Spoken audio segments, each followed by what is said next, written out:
आज महंगाई के दौर में हर कोई सेविंग करना चाहता है ताकि भविष्य में पैसे को लेकर कोई समस्या ना हो। इनमें ख़ास तौर पर ऐसे लोग ज़्यादा परेशान होते हैं जो बेटी के माता पिता होते हैं। दरअसल बेटी की पढ़ाई और शादी के लिए अच्छी खासी सेविंग होना बहुत ज़रूरी है। वैसे ऐसी समस्याओं के निपटने के लिए सरकार कई योजनाएं चला रही है, पर हम आज आपको एक ख़ास योजना के बारे में बताने जा रहे हैं। नमस्कार, स्वागत है आपका अपने चैनल में जिसका नाम है धन आर्क। तो आइए वीडियो को आरंभ करते हैं। आज हम जिस योजना के बारे में बात करने वाले हैं उस योजना का नाम है सुकन्या समृद्धि योजना। सुकन्या समृद्धि योजना बेटियों के बेहतर भविष्य के लिए बेटी बचाओ बेटी पढ़ाओ योजना के तहत भारत सरकार द्वारा 22 जनवरी 2015 को यह योजना लाया गया था। अब हम आगे ये जानते हैं कि ये योजना कैसे कार्य करता है। तो यह योजना किसी भी बैंक या पोस्ट ऑफिस में बालिका के नाम पर खोला जा सकता है। अपनी सहूलियत के मुताबिक कोई भी व्यक्ति एक वर्ष में न्यूनतम 250 रुपये और अधिकतम 1.5 लाख प्रति वर्ष जमा कर सकता है। आपको यह राशि 15 वर्षों तक जमा करनी होती है और आप देखेंगे कि 16, 17, 18, 19, 20 और 21 वर्ष तक आपको कोई राशि जमा नहीं करनी होती, क्योंकि यह राशि हर वर्ष जमा करनी होती है और यह एक लंबे अवधि की निवेश योजना है। इसलिए इसमें एनुअल कंपाउंडिंग इंटरेस्ट मिलता है। इसलिए अगर कम निवेश भी करते हैं, यदि हम प्रति माह कम निवेश भी करते हैं तो यह लंबे समय में शानदार रिटर्न जनरेट करता है। और 21 वर्ष पूर्ण हो जाने के बाद जब आपका खाता मैच्योर हो जाता है तो आप इसमें से सारा पैसा निकाल सकते हैं, क्योंकि लड़की उस समय तक बालिग हो गई रहती है तो यह खाता उसके नाम पे हो जाता है, तो लड़की पूरा पैसा निकाल सकती है। अब हम ये जानते हैं कि ये खाता कौन खोल सकता है। Who can open this account. तो यह खाता सुकन्या योजना का खाता जो है वो बालिका के नाम पर माता पिता या उसके कानूनी अभिभावक द्वारा खोला जा सकता है।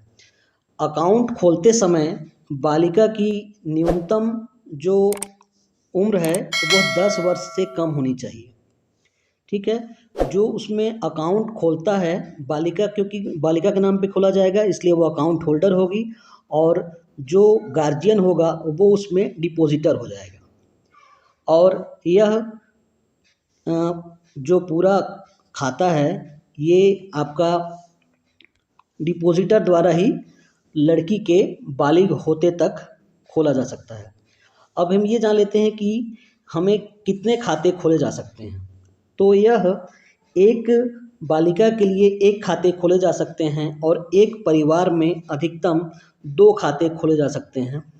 परंतु यदि मान लीजिए दूसरे नंबर पे जुड़वा लड़की हो गई तो इस कंडीशन में आप 2 से अधिक खाते भी खोल सकते हैं। अब हम ये जानते हैं कि ये खाते कहाँ खोले जा सकते हैं। यह खाता किसी भी अथॉराइज्ड बैंक में या फिर पोस्ट ऑफिस में खोला जा सकता है।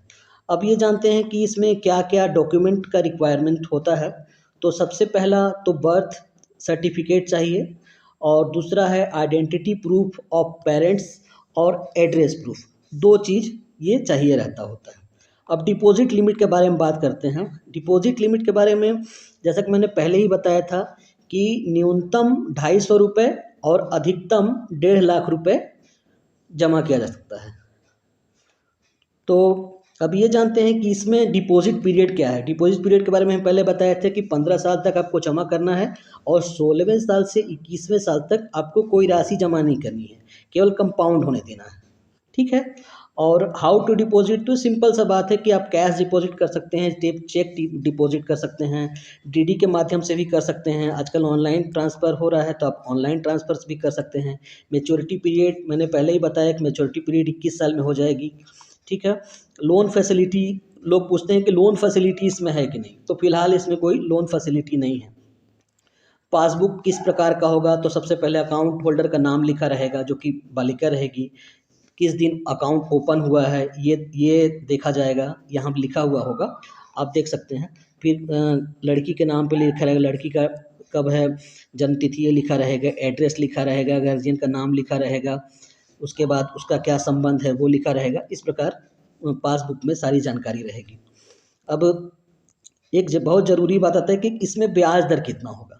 ब्याज दर, तो ब्याज दर साधारण है कि ये तो जैसे जैसे आरबीआई की ब्याज दर जैसे जैसे घोषणा होते जाते हैं उसके आधार पे ब्याज दर रहता है। जैसे अभी सुकन्या समृद्धि योजना में ब्याज दर 7.6 चल रहा है, ऐसे ही समय से पर ब्याज दर जैसे जैसे परिवर्तित होता जाता है ब्याज दर इसमें आपका घटता बढ़ता रहता है। तो औसतन अगर आप मान के चलें तो ये जितने भी बैंक अकाउंट जितने भी मतलब ये आपकी योजना है उसमें सबसे अधिक आपका इंटरेस्ट इसी में मिलता है, ये आप मान के चलिए। तो मेरे ख्याल से मोटा मोटी सारी जानकारियाँ मैंने दे दी है। और अब देखते हैं कि यदि कोई इंसान हर महीने कोई राशि जमा कर रहा है तो वो उसका कैसा कैलकुलेशन आ रहा है, उसमें हम ये देख के चलते हैं। जैसे मंथली हमने टेन्योर लेके चला है, मान लीजिए आप 6,000 की राशि लेके चल रहे हैं, 6,000 महीना लेके चल रहे हैं, 6,000 ले लिया मैंने, ठीक है। और रेट ऑफ रिटर्न मैं ले रहा हूँ 7.6 जैसा कि मैंने बताया, ठीक है। अब ये देखते हैं कि कितने इसका मैच्योरिटी में कितना अमाउंट मिलेगा आपको।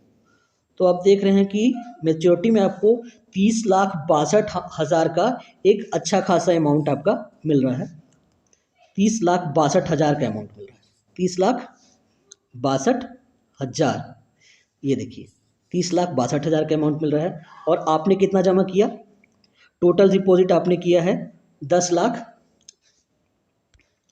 सॉरी एक बार फिर से चेक करते हैं, हाँ टोटल डिपॉजिट आपने किया है 10,80,000 और आपका 19,882 रुपये इंटरेस्ट मिला है। अब आप रिपोर्ट देखिए किस प्रकार इसमें ईयरली कैलकुलेशन दिखा रहा है कि पहले साल आपने 72,000 जमा किया, उसके बाद आपकी राशि इंटरेस्ट मिल गया 2,964 रुपये, ठीक है। ऐसे ही दूसरे साल आप देखिएगा लास्ट में अच्छी खासी कंपाउंडिंग हुई। मैंने बताया कि कंपाउंडिंग का एक अच्छा खासा लाभ मिलेगा आपको। तो देखिए 19 लाख रुपए हो गए आपके 15 साल में, फिर आप देखिए 16वें साल में 21 लाख हो गया, 17वें साल में 22 लाख, 24 लाख, 26 लाख, 28 लाख, 30 लाख, मतलब मेच्योरिटी के समय 30 लाख।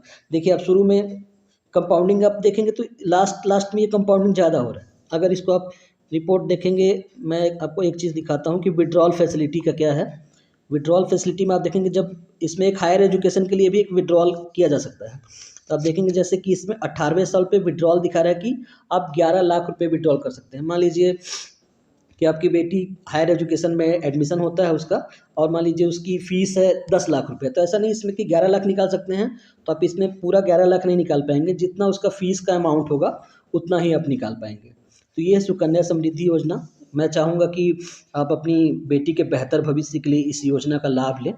और यदि आपको मेरा वीडियो इन्फॉर्मेटिव लग रहा है तो मेरे वीडियो को लाइक करें, और चैनल पर पहली बार आए हैं तो सब्सक्राइब करें और बेल आइकन को प्रेस करें। मैं ऐसे ही शानदार वीडियो आपके सामने लाता रहूँगा। मेरे चैनल पर आने के लिए धन्यवाद।